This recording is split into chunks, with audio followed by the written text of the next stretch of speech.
Brief, accurate, and important news of today's Monday. Officials of the Ministry of Murder and Disabled say that 6 months' allowance has been paid to the disabled, orphaned, and orphan children and widows. Sheikh Hamdullah Nomani, acting minister of the Ministry of Urban Development and Housing, told the nation in the Government Accountability Program that in the year 1402, the work of clearing the new Kabul lanes and concentrating on this project is one of the priorities of this ministry.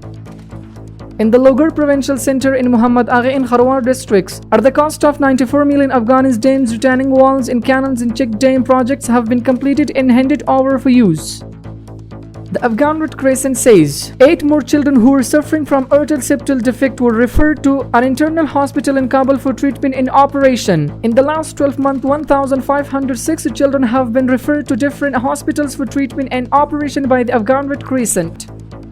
Kabul Police Headquarters says the 8th Precinct Police have arrested 11 people on the charges of various crimes in the past week. Along with the arrested people, 3 vehicles, 1 auto, 3 rifles, and 1 AK-47 were also seized.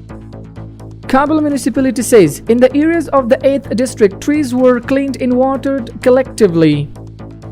The director of Sheikh Zayed National Neuroscience Hospital says that with the arrival of the Islamic Emirate of Afghanistan, the services of this hospital have doubled and the number of patients traveling abroad has decreased by 50%.